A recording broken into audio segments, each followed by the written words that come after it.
हैं कि मैंने सब बता दिया था कि ये तुम्हें करना है करके। जब हम प्रिपरेशन की बात करते हैं तो तुम्हारे में जो प्रिपरेशन है वो एक वन स्टेप प्रिपरेशन है, मतलब एक ही स्टेप जिसका हो। क्योंकि जैसे ही हम आगे लेवलों पे जाते हैं तो 2 स्टेप या 3 स्टेप, एमएससी लेवल पे 3 स्टेप ऐसे रिएक्शन होती है।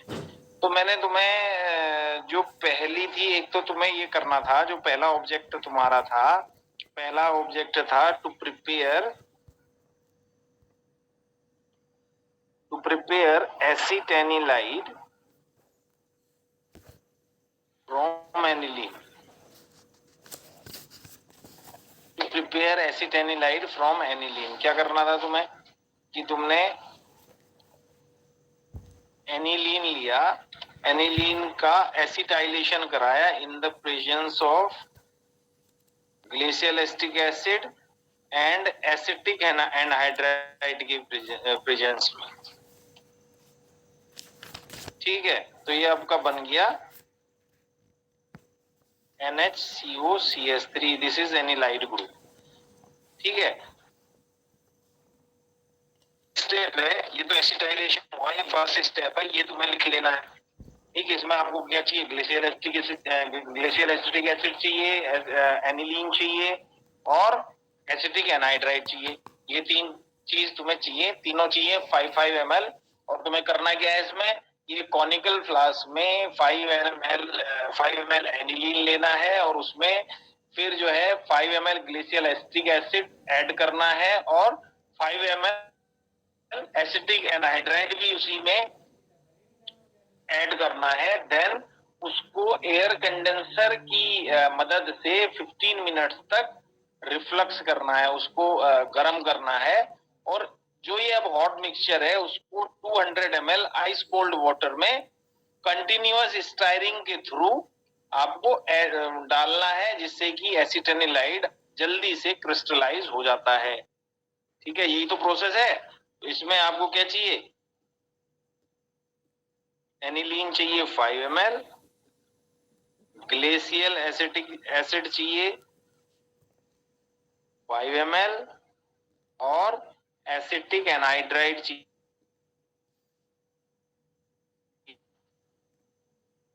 ये भी 5 ml चाहिए। इसकी प्रोसेस में किसी को कोई दिक्कत है? अगर हम 2 स्टेप की बात करें तो सीधे 2 स्टेप इसमें ये होगा कि हम लिखते हैं कि to prepare para nitro acetanilide from aniline. तो इसमें 2 स्टेप हो गए। पहले स्टेप में आपने क्या बनाया, पहले स्टेप में आपने एसिटेनिलाइड बनाया और दूसरे स्टेप में उसका नाइट्रेशन करा दिया, तो उसको कहते हैं एसिटेनिलाइड का नाइट्रेशन। अच्छा, मुझे एक चीज तुम ये बताओ कि हम क्या डायरेक्ट एनिलीन का नाइट्रेशन करके पैरानाइट्रो एनिलीन नहीं बना सकते? हमें एसिटेनिलाइड बनाने की जरूरत क्या पड़ी, बताएगा कोई?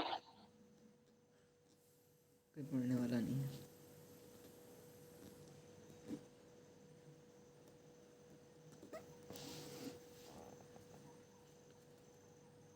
कोई तो बताओ, कुछ तो बताओ। कौन कौन है? सब लड़कियां हैं, लड़कियां कोई बोलती नहीं, सब पर गवार। आवाज आ रही है मेरी?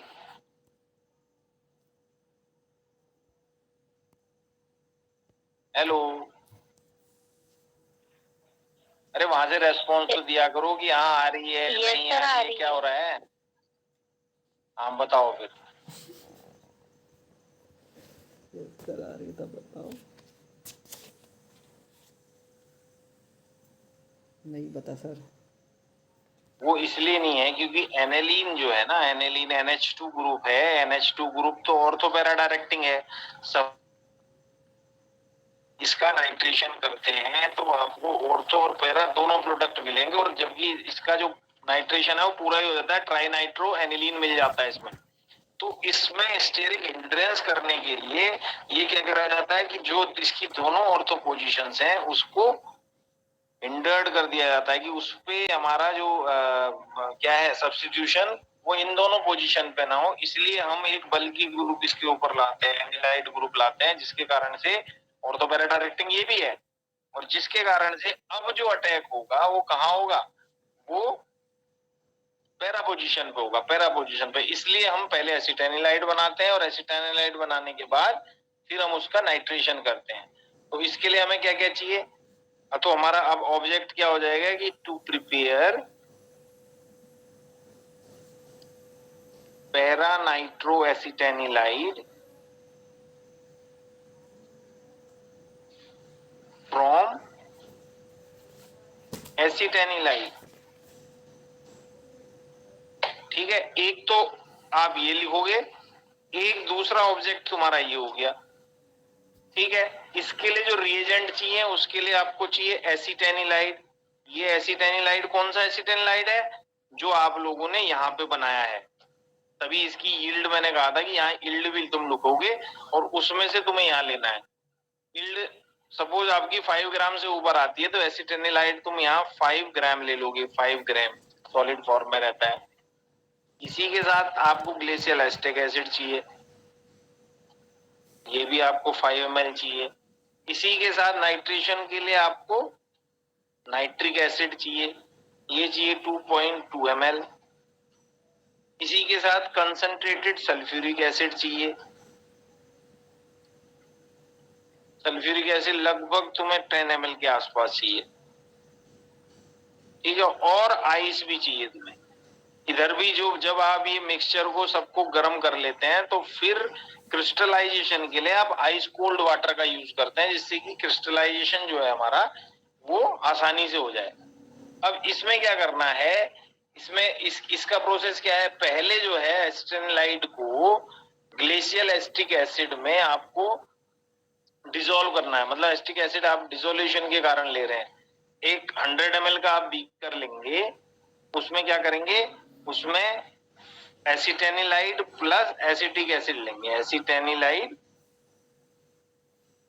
प्लस एसिटिक एसिड, इनको डिसॉल्व करके ये आपने यहां ले लिया।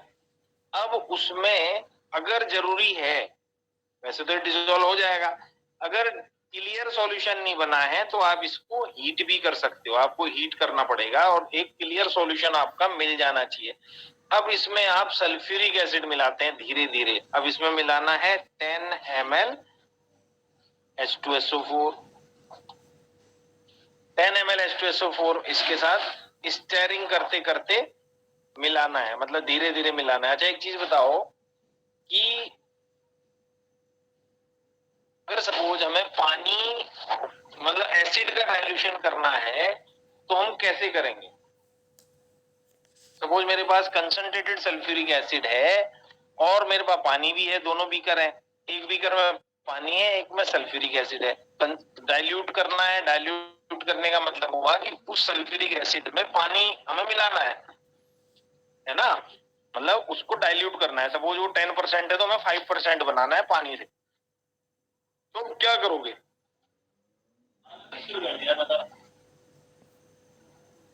एसिड में वाटर मिलाओगे, वाटर में एसिड मिलाओगे? वाटर में ऐसे हो रहा है। बताओ, कुछ तो बोलो। तुम लोग बोलते नहीं।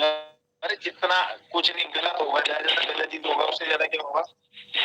सर एसिड में वाटर, एसिड में वाटर मिलाओगे। और कोई बताएगा? हैं? एसिड में मिला दोगे सीधे वाटर? सर वाटर में एसिड मिलाएंगे। वाटर में धीरे धीरे एसिड मिलाना पड़ेगा। एसिड तो वैसे ही कंसंट्रेट है, एकदम से पानी मिलाओगे वो कितना गर्म हो जाएगा, तो इसलिए उसको स्टेरिंग के साथ धीरे धीरे मिलाना पड़ता है। मतलब जो है वाटर में एसिड मिलाना चाहिए, मिलाना पड़ता है, मिलाना ही चाहिए ऐसे ही, है ना। तो ये चीज तो कब आएंगी? जब ये प्रैक्टिकल करोगे तब। अब जब प्रैक्टिकल का होता तब तुमने करा नहीं, फिर अब पिछले साल से तो वही हो गया। तो ये चीजें प्रैक्टिकल हैंड ही आपके कभी भी काम आना है, किसी भी चीज में लो। ठीक है, तो अब इसमें आपने सल्फ्यूरिक एसिड मिला दिया। सल्फ्यूरिक एसिड मिलाने के बाद ये सॉल्यूशन जो है थोड़ा गर्म हो जाएगा। गर्म होने के बाद इसको आपको आइस बाथ पे, ठीक है, आइस बात पे इसको रख देना है। आइस बात का टेम्परेचर कितना होना चाहिए? 0 to 5 डिग्री सेंटीग्रेड, क्योंकि अब एक एसिड तो है, एक और एसिड इसमें अब मिलाना है, ड्रॉप बाय ड्रॉप मिलाना है इसमें concentrated HNO3, drop by drop मिलाना है और स्टायर करते रहना है उसको। कितना मिलाना है? 2.2 ml मिलाना है। राउंडिंग तक करते हैं। ठीक है, जब आपका एसिड पूरा मिल जाए, इसमें मिलने के बाद उसको फिर रूम टेम्परेचर तक पे आपको लाना है। उसका जो टेम्परेचर है रूम टेम्परेचर पे आ जाना चाहिए, मतलब इतना ठंडा करना है, लगभग आधा घंटा उसको रखना है। अब ये जो कंटेंट्स हैं आपको एक दूसरे बीकर में लेनी है 100 ग्राम क्रस्ट आइस लेनी है, क्रस्ट आइस। ठीक है, अब इस बीकर के जो कंटेंट्स हैं सब चीज मिली है इसमें, एसिटिक एसिड भी है, स्टेनलाइट भी है, सल्फ्यूरिक एसिड भी है, नाइट्रिक एसिड भी है। इसके कंटेंट्स को इस क्रस्ट आइस में मिलाना है। जब एकदम से इसका टेम्परेचर कम होगा तो ये प्रेसिपिटेशन हो जाएगा, इसमें प्रेसिपिटेट बनेंगे। और वो किसके बनेंगे? नाइट्रो एसिटिलाइड के, क्रूड नाइट्रो एसिटिलाइड प्रेसिपिटेट हो जाएगा, जो क्रिस्टल्स बनेंगे। ठीक है, अब इसको और 100 ml कोल्ड वाटर से इसको और डाइल्यूट आप कर लोगे, क्योंकि 100 ग्राम कुछ नहीं होता। अब ये भी लगभग आपका कितना हो गया? 25 ml के आसपास ही, वैसे ही है। ठीक है, तो ये आपका मिल गया। तो अब आपके जो क्रिस्टल्स हैं उसको और डाइल्यूट आप करोगे, उसमें कोल्ड वाटर और मिलाओगे और 10 मिनट्स के लिए आप क्या कर दोगे? उसको रख दोगे। और अब जो ये आपका नाइट्रो एसिटिलाइड बना है, कौन सा? Para nitro acetylide. इसमें बनेगा ऑर्थो भी, लेकिन बहुत ही कम अमाउंट में, बहुत ही कम अमाउंट में बनेगा। और वो भी मतलब जो है इंसॉल्युबल रहेगा इसमें। तो अब इसको आप फिल्टर कर लेंगे। फिल्टर करने के बाद आपका करने को तो रिक्रिस्टलाइजेशन भी करना चाहिए अल्कोहल के साथ। फिल्टर करने के बाद इसकी यील्ड ले लेंगे, इसका बॉइलिंग पॉइंट ले लेंगे और कलर आप इसका देख लेंगे। ठीक है, तो ये दूसरी आपकी एक्सरसाइज होगी। इन दोनों एक्सरसाइज में किसी को कुछ पूछना है? बताओ।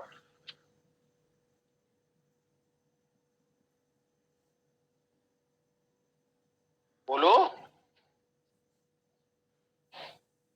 आ गई समझ में? Yes sir. ठीक है, तो अब ये तुम्हारे दो प्रैक्टिकल हो गए। एक प्रैक्टिकल हो गया to prepare acetylene from aniline, एक प्रैक्टिकल हो गया to prepare para nitro acetylene from acetanilide. दो प्रैक्टिकल तो ये हो गए। एक दो मैं इसके बाद और बताऊंगा। अभी कायदे में इसका और भी इसका अगला स्टेप भी है। कायदे में तो ये 3 स्टेप है। इसका जो मेन ऑब्जेक्ट है 3 स्टेप का, वो है to prepare paranitro aniline from aniline. Aniline से पैरानाइट्रो एनिलीन बनाना है।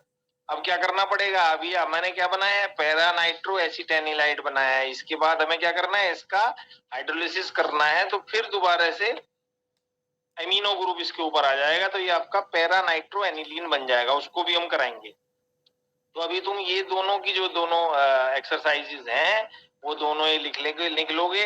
और बाकी की मैंने बताए रखी हैं। 2 प्रैक्टिकल आपको सॉल्युबिलिटी के लिखने ही है और 2 प्रैक्टिकल आपको बाइनरी मिक्सचर के लिखने हैं। अब बताओ, इसमें किसी को कोई शक है और कोई क्वेश्चन है तो बताओ। है कुछ?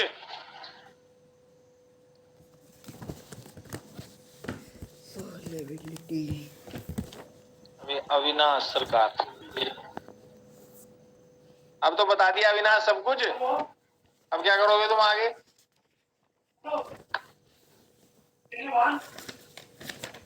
चलो फिर ये लिख लोगे ना तुम लोग। Yes sir. और जहां तक है कुछ बात ऐसी आ रही थी कि 18 तारीख से शायद कॉलेज ओपन हो, तो उसके बाद प्रैक्टिकली इसको अगर करने वाली बात आएगी तो करोगे। ठीक है, चलो फिर इसको पढ़ो। और कोई दिक्कत होगी तो आप लोग, कोई क्वेरीज आप लोगों की हैं तो आप ग्रुप में डालोगे, मैं वहां आपका इसका सॉल्यूशन दूंगा।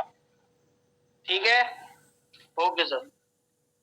चलिए ठीक है फिर, ओके।